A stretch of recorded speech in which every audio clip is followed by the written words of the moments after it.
할렐루야. 금년에 또 이렇게 우리 성가대가 다시 회복되어서 또 성가를 할 수 있어서 너무나 감사합니다.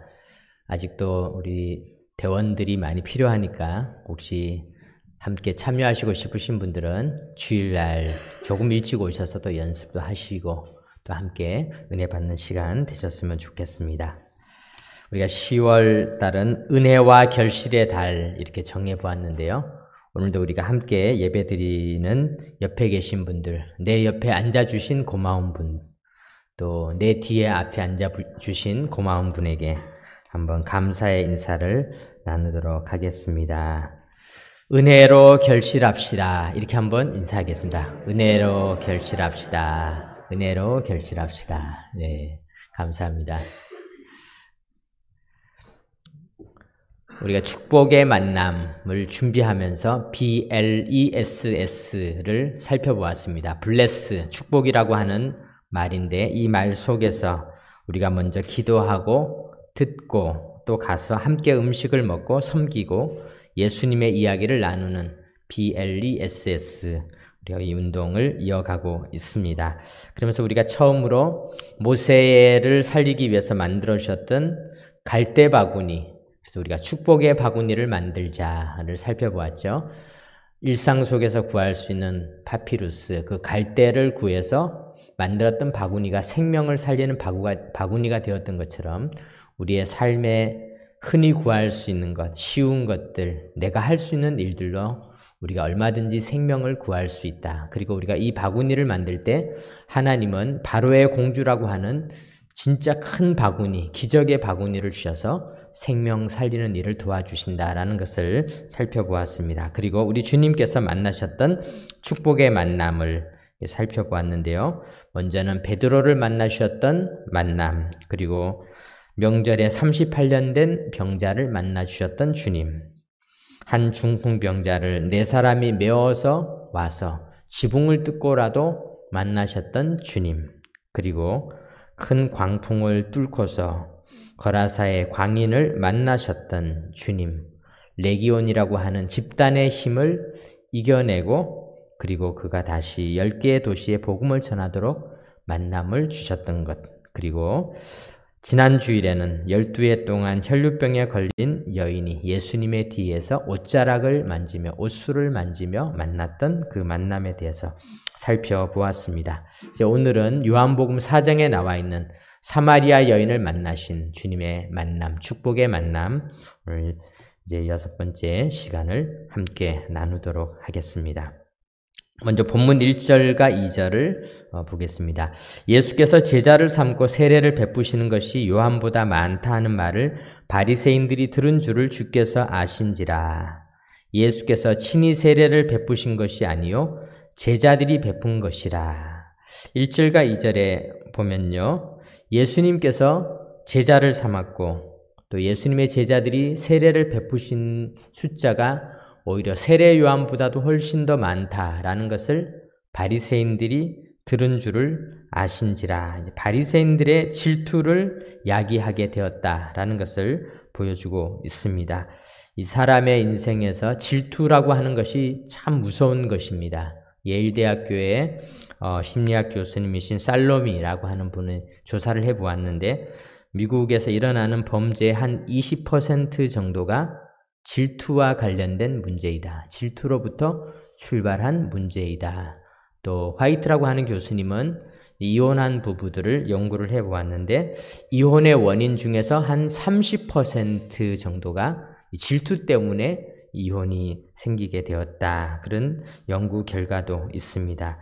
실제로 질투라고 하는 것은 굉장히 무서운 불과 같다라고 성경은 이야기하고 있습니다. 궁궐에 살았던 다윗은 사울의 질투를 받자 궁궐의 삶이 아니라 지옥의 삶으로 바뀌게 되었던 것이죠. 몸이 궁궐에 살면 뭐합니까? 질투를 받는 사람은 그곳이 지옥과 다름없다라는 것을 성경은 보여주고 있습니다. 이런 두려운 질투를 주님께서도 받으셨다. 누가복음 7장에 보면은 예수님께서 세례 요한이 와서 떡도 먹지 아니하며 포도주도 마시지 아니하며 너희 말이 귀신이 들렸다 하더니 인자는 와서 먹고 마심에 너희 말이 보라 먹기를 탐하고 포도주를 즐기는 사람이요 세리와 죄인의 친구로다 하니 이렇게 말씀하고 있습니다. 바리새인들은 다 공격하는 것입니다. 질투 때문에 세례 요한은 떡도 먹지 않고 포도주도 마시지 않고 경건하고 금욕적인 삶을 사니까 저 사람은 귀신이 들렸다. 그렇게 뒤집어 씌우다니 예수님께서는 또 먹고 마시니까 저 사람은 먹는 걸 좋아하고 포도주를 즐기는 사람이고 세리와 죄인들과 먹고 마시는 세리와 죄인의 친구다. 이렇게 공격을 한다는 것입니다. 그러니까 먹어도 공격당하고 안 먹어도 공격당하는 것이죠. 왜냐? 그들이 질투하기 때문에 이 질투라고 하는 것이 이와 같이 무섭고 두려운 것임을 보여주고 있습니다. 사랑하는 성도 여러분, 이 세상은 좋은 환경을 만들기 위해서 노력을 많이 하고 있습니다. 어떤 노력을 하고 있나요? 요즘은 지구를 살리자, 이 지구온난화, 지구 환경을 지키자. 옛날에는 자연보호 정도로 그쳤는데 지금은 이 환경을 살리기 위해서 좋은 환경을 만들기 위해서 많은 노력을 기울이고 있죠. 또 뿐만 아니라 사람들은 내가 살고 있는 환경을 잘 꾸미기 위해서 집을 인테리어를 하고 리모델링을 하고 가구를 좋은 것으로 바꾸고 편리한 전자제품들을 구입하고 이런 환경들을 만드는데 그런데 그것이 정말 우리의 삶을 더 좋게 만드느냐? 물론 우리 삶을 좋게 만들지만은 정말 중요한 환경이 또 하나가 있는데 그것은 뭐냐면은 사람 환경이 참 중요한 것입니다. 그래서 어떤 분들은 그렇게 이야기합니다. 한국인들이 미소만 좀 지어도 대한민국이 훨씬 더 살기 좋아진다. 미소 짓는 한국이 되었으면 좋겠다. 인상을 쓰고 서로를 염려하는 눈으로 질투하는 눈으로 바라보고 서로를 질시하고 이런 분위기가 있다면은 아무리 좋은 시설이 있어도 그 시설은 사람들이 가고 싶은 환경이 아닐 것입니다. 사랑하는 성도 여러분, 저도 잘 웃는 것이 좀 부족하지만 우리 한번 웃어봅시다. 우리 잠시 한번 이렇게 웃으면은 좋은 환경을 만드는 역할을 하게 되는 것입니다. 펴지지 않으면 죽는 게 두 개 있다고 하잖아요. 낙하산, 펴지지 않으면 죽고 얼굴, 피지 않고 살면은 찡그리다가 죽는 것입니다. 우리 한번 다 얼굴을 쫙 피고 한번 옆에 있는 분들에게 최대한 아름다운 미소로 그래도 우리가 반은 가려서 잘 안 보이니까 위쪽만이라도 이렇게 웃으면서 한번 옆에 있는 분 다시 한번 눈웃음으로 한번 이렇게 바라봐 주시기 바랍니다. 네. 환경이 좋아졌습니다. 네. 인테리어를 한 것보다도 자연보호를 한 것보다도 훨씬 더 좋은 환경이 이렇게 만들어지게 되어서 감사합니다. 또 여러분들도 저를 이렇게 째려보지 않고 웃으면서 봐주시니까 얼마나 이 설교를 할 분위기가 좋아지는지 모르겠습니다. 우리의 삶이 바로 이와 같은 것입니다. 오늘 예수님께서는 이와 같은 무서운 압력을 받으셨어요. 질투의 압력, 두려운 압력을 받으셨습니다. 우리가 이 땅을 살아가면서 이런 압력을 가하지 않는 세상을 만드는 것, 그것은 정말 중요한 일이라고 할 수 있습니다. 우리 가정도 집을 잘 꾸미는 것도 중요하죠. 집을 넓혀서 평수가 넓은 집, 또 화장실이 또 잘 되어 있는 집, 뭐 주차가 잘 되어 있는 집, 또 집안에 가전제품들이 잘 되어 있어서 뭐 여러 가지 제품들을 넣는 것도 중요하지만은 더 가정을 잘 가꾸는 소중한 것은 들어가고 싶은 집, 집에 가면은 따뜻한 미소가 있고 환영하는 사람들이 있고 받아주는 환경들이 있고 이것이 훨씬 더 중요한 줄 믿으시기 바랍니다. 우리 집을 다 그렇게 만듭시다. 우리의 집이, 우리의 자녀들이 집으로 오고 싶은, 우리 자녀들이 PC방이나 다른 데 가고 싶은 것이 아니라 집으로 오고 싶은 집. 그것이 홈이 아니겠습니까? 홈으로 들어오는. 그래서 우리 모두가 좋은 집을 만들어 나가시기 바랍니다. 도널드 위니캇이라고 하는 그 유명한 심리학자는 어머니가 아이에게 만들어주는 첫 환경, 적당한 환경, 그 환경을 안아주기의 환경이라고 이야기를 했습니다. 이 안아주기의 환경 때문에 사람이 되어지고 자아가 비로소 하나의 존재로 바뀌어져서 그래서 인간 발달에 중요한 영향을 끼친다라고 이야기를 하고 있는 것입니다. 우리 모두 우리의 가정을 안아주는 환경으로 만드시기 바랍니다. 부부관계도 마찬가지입니다. 참 멋진 부부는 누구입니까? 물론 부부가 서로가 좋은 관계를 만들어내기 위해서는 능력도 있어야 되고 예쁘게 꾸미기도 해야 되고 여러 가지 것들이 있지만 최고의 환경은, 최고의 부부 관계는 서로를 안아주고 수용해주고 받아주는 것입니다. 서로를 잘 받아주시는 좋은 부부들 되시기 바랍니다. 예수님께서는 질투 가득한 세상의 압력에 어떻게 대응을 하셨을까? 우리 이제 한번 살펴보도록 하겠습니다. 본문 3절을 보겠습니다. 본문 3절에 보니까 예수님께서는 유대를 떠나사 다시 갈릴리로 가실새 사마리아를 통과하여야 하겠는지라 이렇게 기록하고 있습니다. 예수님께서는 이 질투 가득한 바리새인들에게 대들지 않았습니다. 너희들이 그럴 수가 있느냐? 왜 나를 질투하느냐? 이렇게 항거하지 않으셨습니다. 아니면은 다른 사람들에게, 사두개인들에게 가서 저 바리새인들 봐라. 인격이 잘못되었다. 나를 이렇게 질투한다. 이렇게 이야기하지 않았습니다. 주님께서는 자리를 옮기셨습니다. 그리고 어디로 가셨는가? 주님은 사명의 자리, 질투의 현장을 떠나서 사명의 자리로 가셨습니다.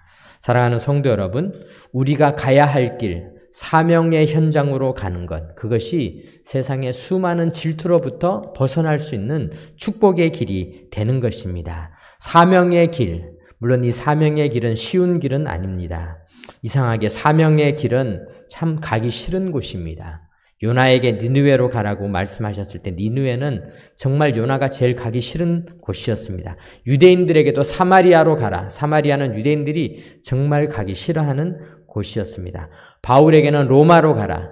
로마로 가는 것은 당시 바울에게는 목숨을 걸고 가야 하는 참 두려운 길이었습니다. 베드로에게는 고넬료에게로 가라. 고넬료에게 갔다가는 베드로의 평판이 하루아침에 다 땅바닥으로 떨어지게 되는 그런 일이었습니다.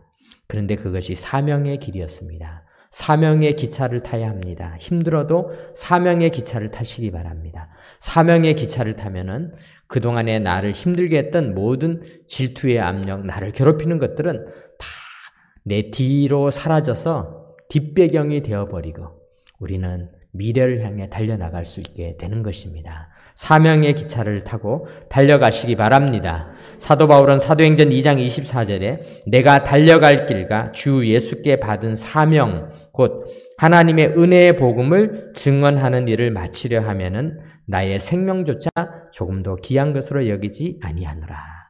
바울이 경험해 봤습니다. 사명의 기차를 타니까 나를 괴롭혔던 수많은 문제들은 다 내 뒤로 가버리고 나는 어느새 하나님 앞으로 더 가까이 나아가고 있다라는 고백이 되었던 것입니다.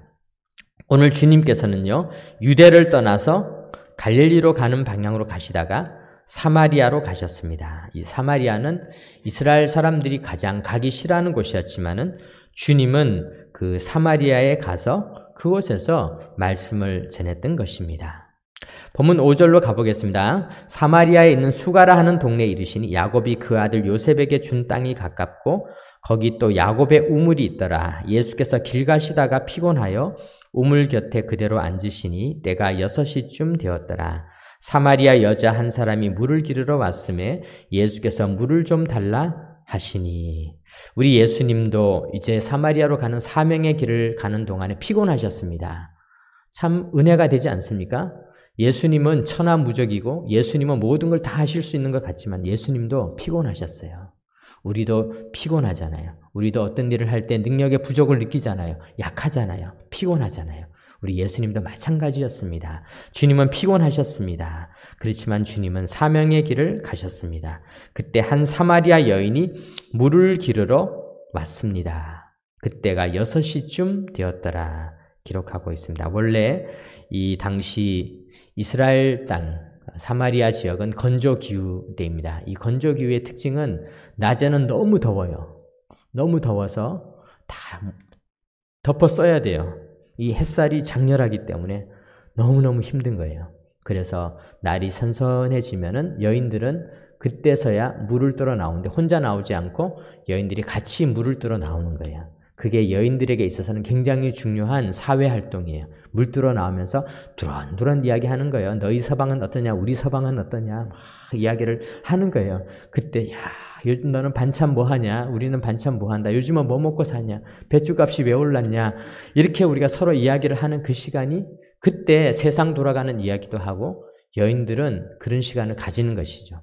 근데 우리나라는 이제 그런 일은 없죠.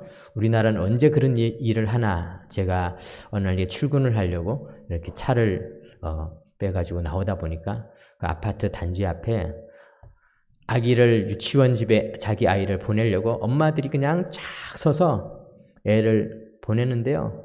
애는 지금 나뭇가지를 잡고 빙빙 돌고 있는데 애는 쳐다보지 않고 둘이서 이야기하시느라고 정신이 없으신 거예요. 애는 막 가방을 돌리고 막 차가 왔다 갔다 그랬는데 제가 더 불안한 거예요. 아이고 제가 저러다가 다치면 어떡하는데 엄마 둘은 아주 이야기하느라고 애가 뛰는지 가방을 돌리는지 신경도 안 쓰고 얘기를 하시는 거예요.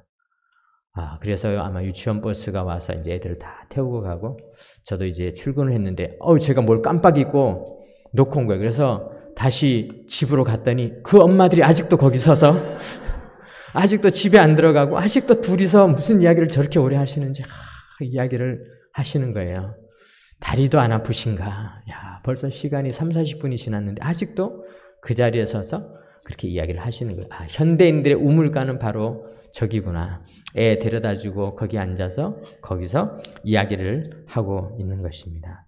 그런데 오늘 이 여인은요, 그렇게 원래 그것이 인생에서 정말 즐거움 중에 하나고 기쁨 중에 하나여야 되는데 이 여인은 남들이 다 오지 않는 시간에 태양열이 장렬하는 그 시간에 우물가에 물을 기르러 나왔습니다.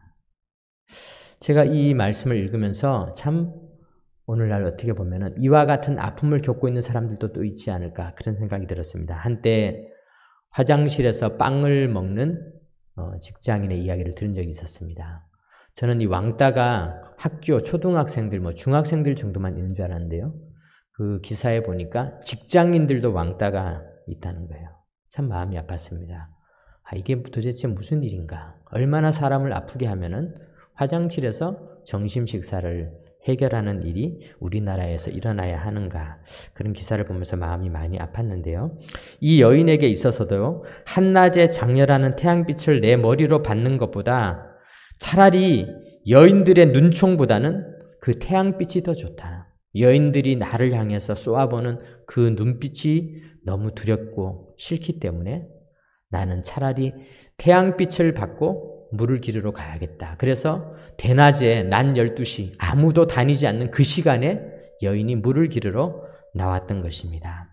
사랑하는 성도 여러분, 우리나라는 총이 없죠. 참 감사한 일이에요. 미국같이 우리나라도 총기 소지가 허가됐으면은 아마 우리나라 사람들 많이 죽었을 거예요. 그런데 다행히 우리나라는 총기 소지가 불가능하니까 이렇게 위험하지 않은데, 근데 제가 어느 날 생각해보니까 한국 사람도 총이 있어요. 무슨 총이냐? 눈총.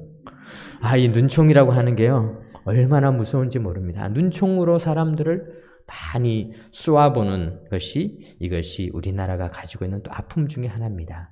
우리나라를 좋게 만드는 비결이 있습니다. 우리 눈총을 다 총 안으로 우리가 눈총을 다 총을 다 집어넣고 눈총은 집어넣고 미소총으로 미소를 날리시기 바랍니다.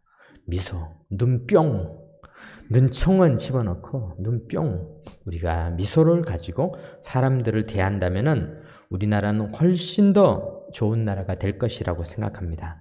인상 쓰는 것들을 조금씩 피해보고 여기저기 호기심으로 탐문조사하는 것도 피하고 불필요한 선을 막 넘어가는 일도 그만두고 우리가 좋은 눈길, 정말 따뜻한 눈길을 보내면서 우리나라를 아름답게 만드는 귀한 삶이 되시기 바랍니다. 오늘 이 사마리아 여인은요, 눈총을 피해서 나왔다가 너무 당황했습니다. 아무도 없을 줄 알았는데 거기에 유대인 남자가 있는 것입니다. 예수님을 몰랐으니까 너무 놀랐습니다. 그런데 더 놀라운 것은 이분이 말을 거는 것입니다. 7절을 보겠습니다. 사마리아 여자 한 사람이 물을 기르러 왔으며 예수께서 물을 좀 달라 하시니, 여인은 너무 당황했습니다. 9절에 사마리아 여자가 이르되 당신은 유대인으로서 어찌하여 사마리아 여자인 나에게 물을 달라 하나이까? 이는 유대인이 사마리아인가 상종하지 아니함이러라. 우리 주님께서 여인에게 물을 달라 요구를 했습니다. 우리 주님이 사실은 우리에게 요구를 하실 때가 있어요. 요구. 해달라. 달라. 우리 주님이 요구를 하시는 것은요. 그런데 성경을 보면 참 놀라운 일이 있습니다. 주님이 우리에게 요구를 하실 때는 그것이 요구가 아니에요. 주님이 아브라함에게 와서 내 아들 이삭을 바쳐라. 어떻게 이런 요구를 하실 수 있습니까? 그런데 성경을 다 읽고 나서 알게 되었어요. 그것은 예수님이 아들을 뺏어가려는 것이 아니라 예수님이 아들을 주시겠다는 얘기였어요. 예수님의 하나님의 아들 예수님, 그 예수님을 우리에게 주시는 분이 하나님이시죠. 주님의 요구를 잘 뒤집어 보면요. 거기에는 요구가 아니라 그게 주님의 마음이에요. 주님이 물어보잖아요. 베드로에게 내가 날 사랑하느냐? 그런데요. 그 말은 무슨 말입니까? 내가 널 사랑한다. 내가 널 사랑한다. 그런 뜻입니다. 주님이 때때로 우리에게 무엇을 요구할 때 여러분 여기에 역설의 법칙이 있다는 것을 기억하시기 바랍니다. 주님이 뭘 받으시겠습니까? 오늘 우리가 교동문 함께 교독하지 않았습니까? 온 살림에 있는 것들이 다 내 것인데 내가 뭘 더 받겠느냐? 주님이 요구하는 것은요, 사실 받으려는 것이 아닙니다. 주님의 마음이 담겨 있는 거예요. 내가 주고 싶은데 주고 싶어서 요구를 하는 것입니다. 제가 한 번은 제주도에 있는 어느 장로님이 와서 설교를 해달라. 그래서 제주도에 한번 가서 설교를 한 적이 있었습니다. 참 쉬운 일이 아니었어요. 비행기를 타고 가서. 근데 그분이 소금으로 우리나라에서 가장 유명한 김수웅 장로님이셨는데요. 그 장로님이 그렇게 유명한 분인 줄 몰랐어요. 근데 그분이 이제 한참 이야기를 하고 또 미역국도 사주시고 그리고 또 본인이 쓴 책을 이렇게 주셨는데 이분이 우리나라에서 소금으로 아주 큰 기업을 세우신 분이신데요.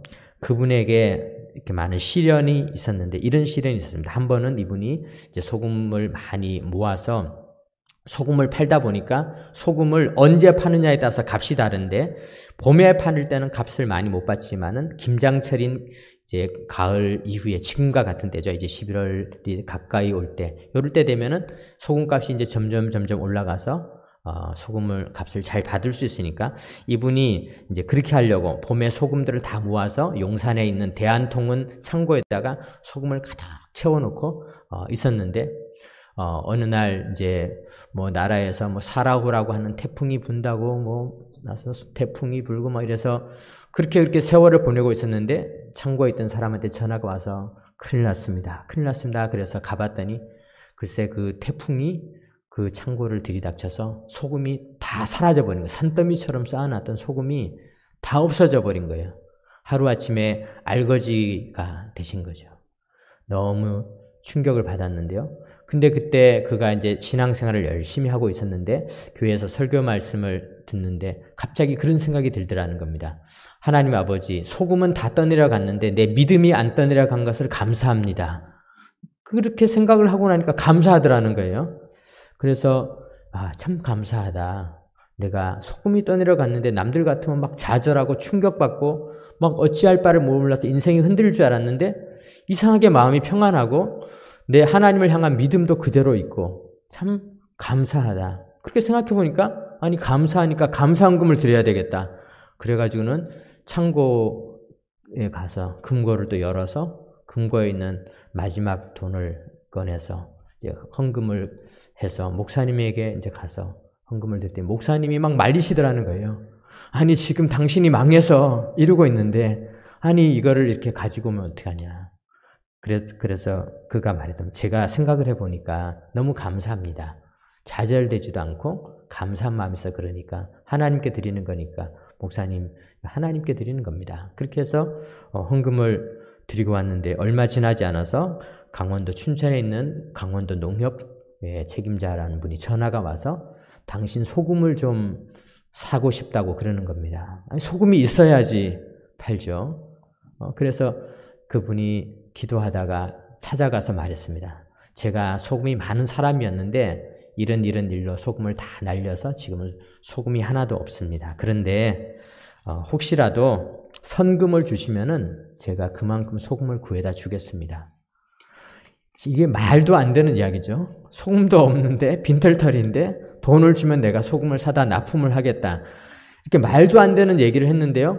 그분이 그렇게 좋은 생각이라고 선금을 보내주는데 50%를 보내줄 테니까 우선 그걸로 소금을 구하고 다 구해오면 나머지 50%를 주겠다. 이런 말도 안 되는 계약을 했다는 겁니다. 그런데 이제 나중에 알고 보니까 그 예산을 이제 어떻게 그분들도 빨리 해야 되기 때문에 이분에게 이제 맡긴 것이죠. 그래서 그분은 알거진 줄 알았는데 갑자기 50%의 돈을 가지고는 전국을 다니면서 소금을 모아서 다시 소금을 다 모아가지고 모았더니 너무 많이 모은 거죠. 그래서 일부를 그 강원도에 전체에다 납품을 다 하고 나서도 소금이 많이 남았다는 거예요. 그런데 그해 가을이 됐는데 난리가 난 겁니다. 소금이 이분 소금 창고에 소금만 떠내려간 게 아니라 전국 곳곳에서 문제가 많이 생겨가지고요. 소금값이 너무 올라간 거예요. 그래서 그해 그 남은 소금을 팔았더니 그동안의 자기 재산보다도 훨씬 더 많아졌다. 그동안에 자기가 했던 것보다도 훨씬 더 많아지는 역사가 나타났다. 물론 우리가 이런 이야기를 들으면 무슨 사업을 부추기는 것 같아서 좀 죄송하지만 그게 아니라 우리가 한번 생각해 볼 수 있는 내용이 아니겠습니까? 그것은 뭐냐면은 주님이 왜 요구하시는가? 주님의 요구에는 주님은 우리를 괴롭히려고 요구하시는 것이 아니라 주님이 요구하실 때는 주시려고 요구하시는 것이죠. 주님의 역설적인 요구가 있습니다. 내가 나를 사랑하느냐 물어보는 것은요. 그거는 나를 사랑해라 그런 게 아니라 사실은 내가 너를 그만큼 사랑한다. 그런 역설적인 의미가 담겨 있는 것이 아니겠습니까? 사랑하는 성도 여러분, 우리 주님은 사실 공급하여 주시는 분이십니다. 오늘 10절 보겠습니다. 예수께서 대답하여 이르시되 내가 만일 하나님의 선물과 또 내게 물 좀 달라 하는 네가 누구인 줄 알았더라면 내가 그에게 구하였을 것이요 그가 생수를 내게 주었으리라. 바로 이거죠. 주님이 물 달라고 하는 것은 물 좀 달라 그 얘기가 아니라 내가 물 주고 싶다. 내가 물 주고 싶다. 내가 하나님의 선물 생수를 주고 싶다. 주님은 바로 그것을 주고 싶으신 것이었습니다. 예수님은 이 여인과 대화를 이어가게 되었습니다. 이 여인은 사실 처음에는 퉁명스럽게 말했습니다. 아니 주님 당신은 두레박도 없는데 무슨 물을 준다고 이야기합니까? 이러다가 얘기가 깊어지자 예수님께서 16절에 이렇게 말씀하셨습니다. 이르시되 가서 내 남편을 불러오라. 여인은 또 당황하게 되었습니다. 아니 주님께서 왜 하필 이런 얘기를 하시는가? 그런데요, 이 여인에게는 비밀이 있었어요. 17절에 보니까 여자가 대답하여 이르되 나는 남편이 없나이다. 예수께서 이르시되 내가 남편이 없다 하는 말이 옳도다. 너에게 남편 5이 있었고 지금 있는 자도 내 남편이 아니니 내 말이 참되도다. 참 복잡한 여인이었어요. 이 여인이 눈총을 받았던 이유가 아마 이런 것이 아니었을까. 5명의 남자와 결혼을 했는데 다 결혼에 실패했는데 지금 같이 사는 남자는 결혼한 사이는 아닌데 그냥 또 같이 지내는 아마 이런 아주 복잡한 그런 관계의 여인이었던 것 같습니다. 그런데 이 여인이 주님 앞에 이 사실이 드러났잖아요.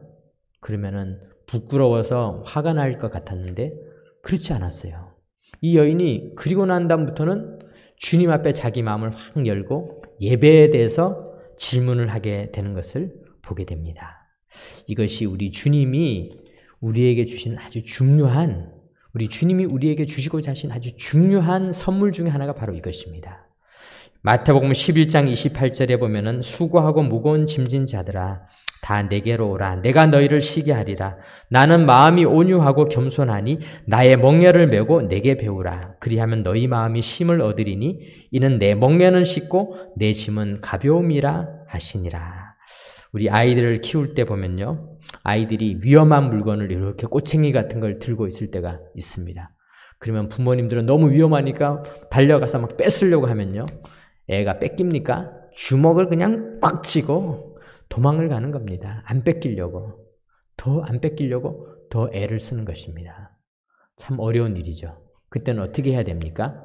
아이에게 그것보다도 훨씬 더 흥미로운 것들, 그런 것들을 딱 갖다 주면 애가 그거를 슬그머니 내려놓고 이제 더 재밌는 물건을 받아가게 되는 것이죠. 이것이 아이에게만 그런 것이 아니라 모든 사람들이 겪고 있는, 모든 사람이 가지고 있는 공통점 중에 하나라고 할 수 있습니다.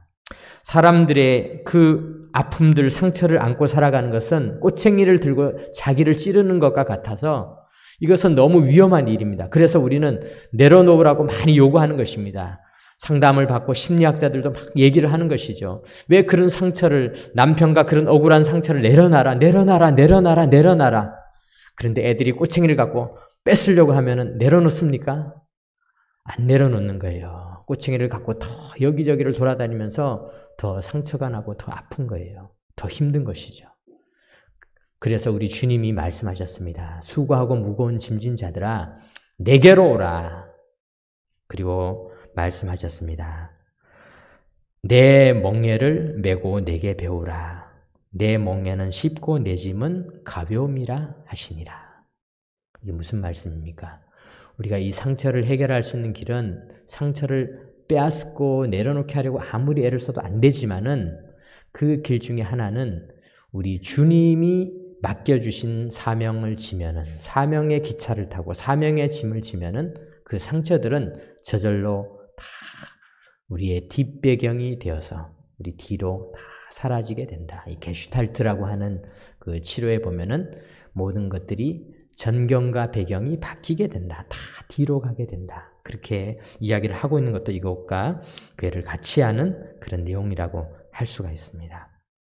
사랑하는 성도 여러분, 사람들은 짐을 지는 것이 무거움에도 불구하고 누구나 다 짐을 지고 있습니다. 저도 아이를 여러 명 키우다 보니까 어떤 아이는요, 어렸을 때 가방 들고 다니는 거 무거운데요, 빈 가방이라도 자기 걸 들고 싶어 해요. 아무것도 안 넣고 가방을 메고 가는 거예요. 아니 평생 짐을 짊어질 거 어린 나이에 뭐하러 짐을 지고 있냐. 든 것도 없는 빈 가방이라도 짐을 져야지 편안한 것이 인생입니다. 그런데 우리가 기왕 짐을 지려면은 주님의 짐을 지시기 바랍니다. 주님의 짐을 지면은요, 이 세상의 꼬챙이를 내려놓게 되는 것이죠. 그리고 주님의 짐을 지는 삶이 되는 것입니다. 오늘 본문 28절에 보겠습니다. 여자가 물동이를 버려두고 동네로 들어가서 사람들에게 이르되 내가 행한 모든 일을 내게 말한 사람을 와서 보라. 이는 그리스도가 아니냐 하니 그들이 동네에서 나와 예수께로 오더라. 그렇게 되지 않았습니까? 여자가 이제는 다 내려놓고요, 12시에 한낮에 혼자서 물을 기르러 왔던 여인이 물동이를 버려두고는 사람을 만나러 가서는 사람들한테 자기가 먼저 다가가서 그들을 다시 만나서 그들에게 복음을 전하는 이런 인생 역전이 일어나게 되었죠. 왜냐하면 사명의 짐을 지고 나니까 인생이 달라지게 된 것입니다. 사명의 기차를 타지 못한 채 고통과 괴로움의 기차를 타며 인생을 허비하는 수많은 자들이 사명의 기차를 타는 것, 이것이 우리가 축복의 만남을 이루어 나가는 중요한 목적 중에 하나입니다. 사랑하는 성도 여러분, 오늘도 우리가 이와 같은 축복의 열차를 타고 사명의 열차를 타고 우리 인생길을 나아가시는 복된 삶이 되시기를 주님의 이름으로 축원합니다. 아멘. 기도드리겠습니다. 하나님 아버지 감사드립니다. 오늘도 저희들 우리 주님 앞에 나와서 사명의 열차를 타고 인생을 달려나갑니다. 수고하고 무거운 짐들은 다 내려놓게 하시고 주님이 주시는 사명의 짐을 지고 그 비전을 바라보며 나아가게 하여 주옵소서. 우리 주 예수 그리스도의 이름으로 기도드립니다. 아멘. 이제는 우리 구주 예수 그리스도의 크신 은혜와 하나님 아버지의 놀라우신 사랑과 성령 하나님의 인도하여 주시는 역사가 오늘도 주님 앞에 예배드리고 사명의 열차, 축복의 열차를 타고 주님과 아름다운 여행을 할 모든 하나님의 백성들의 걸음걸음 위에 이제로부터 영원토록 함께 하시옵기를 간절히 축원하옵나이다. 아멘.